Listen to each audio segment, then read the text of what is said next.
Clif Smart, president of Missouri State University, recently announced his retirement, and I am so honored to be in his office today to get all the scoop on what's going on over the next year. So Clif, first of all, thank you. This is a true privilege. And secondly, how are you? I'm doing great, and it's great to see you again. Yes, it's great to see you as well. So Clif, let's think back in time a little bit to 2011 when you stepped into the role, okay?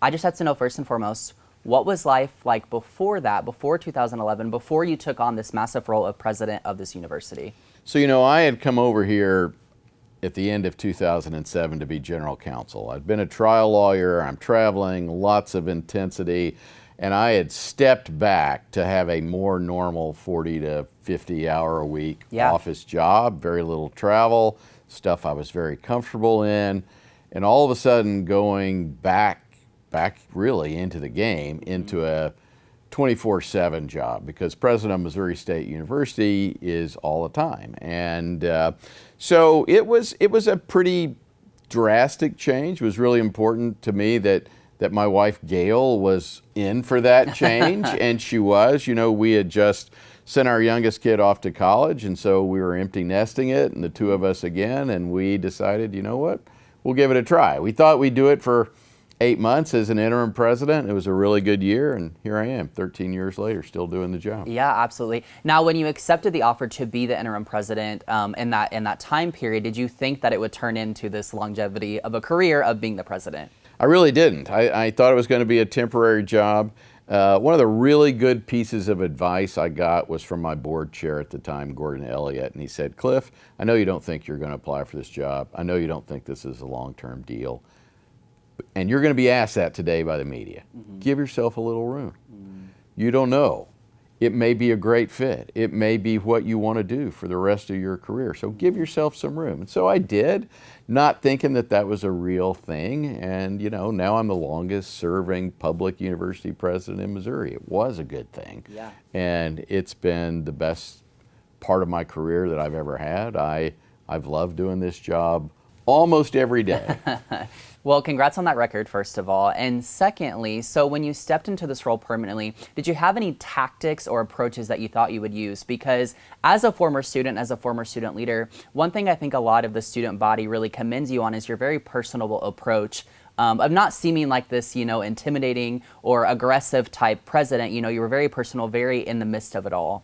So I would say that was an intentional strategy, right? I don't have a PhD in a workforce where everyone has a PhD, right? And so I wanted to set a tone where we called each other by their first names, that people felt at home, comfortable, that there was community. The first week I started writing a column called Clif Notes. Again, that was an intentional, let's bring everything down. Let's create the kind of culture that people can have community and can have good experiences. I didn't immediately begin connecting with the students. I was a couple of years in, really not connecting with students, except meeting with student government leaders like yourself. Yeah. And folks suggested, hey, why don't you get on social media? And so I watched that for a little while, and I thought, I think I can do this. And started on Twitter, and then moved into the Instagram videos, and all of that has really helped, supplement the personal interaction with students. I still go to a lot of events, still do things, but that really, for whatever reason, resonated, connected with students, and now I think most of the students on campus know who I am, and many think they know me. Yeah, absolutely. Now, I have to know this too. So announcing your retirement, why is now the time to do this as opposed to maybe earlier years or even waiting a few more? So just turned 63. Okay. When I retire next summer, I'll be close to 64. We'll have done it 13 years, which is a good long time. Yeah. We've got a good team in place to continue the work. We'll have finished up a 2-year academic realignment, restructuring project. Enrollment is very strong again. Financially, we're very strong. And so the university's at a good place to recruit the next leader. Sure. And I'm in a good place in my life. We want to travel and be engaged in volunteer work and family connections, and I want to do that while I still am in good health and have the opportunity to do those Yeah, that things. makes all the sense in the world. Now, what would you say maybe you've learned about yourself in the time of being president, or how have you grown? Wow. You know, I don't think anyone's asked me that. I'm still learning the job. You know, you would think 12 and a half years in, you would know everything, but it's a big organization, right? I mean, you know, we have 3,700 employees, 26,000 students. It's a major organization.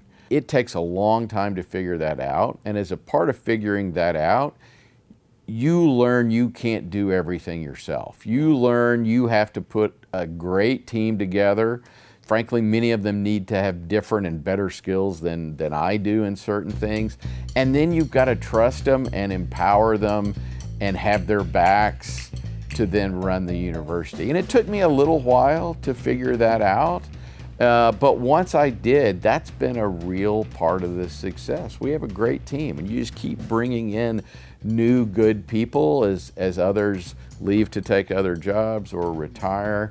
And you also learn that if you have someone on the team that's not a good fit, you know, I'm kind of the mentor, coach them up to be successful. Yeah. But hopefully if that's not working, one of the things I figured out later than I should have was ultimately it's better for both of you to separate and go your separate ways, right? Because it can really hurt the overall energy and kind of culture of your leadership team. Yeah, absolutely. Well, the ability to make those hard decisions is why you've thrived in this role for so long. So, Clif, I've got a few more questions for you, so sit tight and we'll be right back.